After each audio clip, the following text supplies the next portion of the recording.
Vessel of Hatred is the next big chapter in the story of Diablo IV. When we last left off, we had defeated Lilith, and Neyrelle was sailing south with Mephisto's Soulstone in hand. This is a tremendous burden for someone as young and untrained as Neyrelle. But somehow she has found the will to fight, challenging the primeval every step of the way. In this expansion, we follow their path as Neyrelle seeks salvation from Mephisto and searches for a way to banish him back to the Abyss. As we wrap up Diablo IV, there has been a huge battle in hell between Inarius, the Cathedral of Lights, and Lilith and all of her demons. Throughout this entire campaign in Diablo IV, you're basically trying to defeat Lilith, so you team up with people like Neyrelle, who's this young, eager character, and then you've got Lorath, who is this sort of wise drunk. He was the Herodrim, so he brings this rounded, old-school thinking. He ends up being the catalyst of the group. Inarius believed that if he killed Lilith, he would be accepted again by heaven. So he went after Lilith. He actually stabbed her, and heaven did not take him back. And he had this moment of, I've been wrong this entire time, and she used that against him and ended up killing Inarius. Her goal was to devour her father, Mephisto, and we ended up actually stopping her. And so even though she was defeated, she kind of gave us a warning of, I was the only one that could actually save you from Mephisto. Neyrelle is left with the Soulstone, and she decides to take the essence of Mephisto and trap him into the Soulstone. Lorath is still with us and is going to try and help us find information on where Neyrelle went. And so we leave off with her sailing south with the stone, telling you, do not follow. The world might need you. And over time, things start to unfold, and you realize that Neyrelle cannot do this alone. And so you start your search for her. When we pick up in Vessel of Hatred, the Cathedral of Light is kind of in disarray. It became a bit fractured with the death of Inarius, so there was a bit of a split with the Cathedral of Light afterwards. This created an opening for a whole new sect to rise up and take things into their own hands. And so you end up with a militant wing of the church that is the Burnt Knights. Burnt Knights are led by Urivar, a survivor of hell.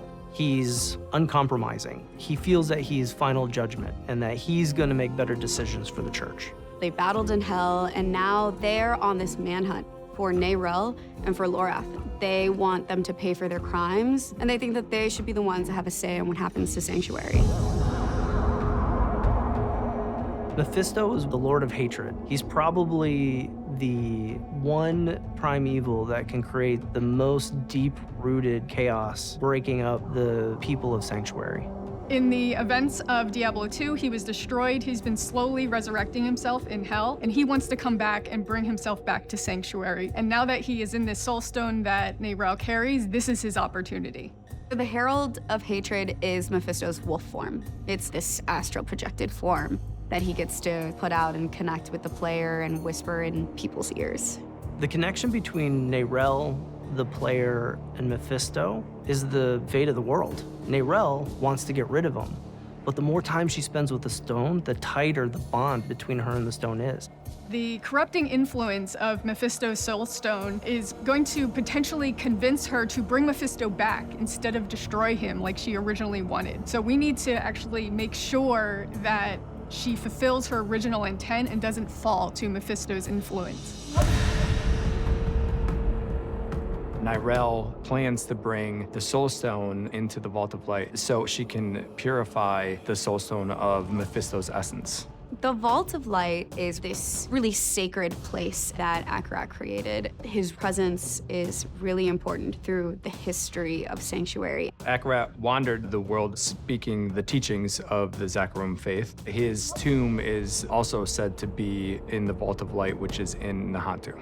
Akarat is the one who discovered the spirit realm. When the Worldstone was forged and Sanctuary came out of it, this veil was created, and that's what created the spirit realm. Demons aren't there, angels aren't there. It's a very special place for humanity. And for a long time, the spirit realm was not touched. And now Mephisto's corruption is creeping its way. And that's the fear that everybody in Nahantu is thinking about. Spirituality is really unique to humanity, and in the jungle, it's a big part of their culture. Eru is this elder, this magical being, a spirit born, and he's really connected to Nahantu. This is his home. This is his ancestral lineage, and he's guiding the player on this journey to help Neyrelle. We actually find out that there have been sightings of Neyrelle in Nahantu, and we end up following her there. In Vessel of Hatred, this is a story about isolation. We start off with the concept that Neyrelle is trying to do this alone, but at some point, you realize that things are escalating. And so we morph from this idea of isolation into the idea of being stronger together. For someone that has been through the journey that our wanderer has, that Neyrelle has been through, you feel there's hope that Sanctuary is not going to be lost. You get to see pockets of sanctuary that we haven't been able to see before, but it's still all in that same tone, in that same world that everybody loves so much.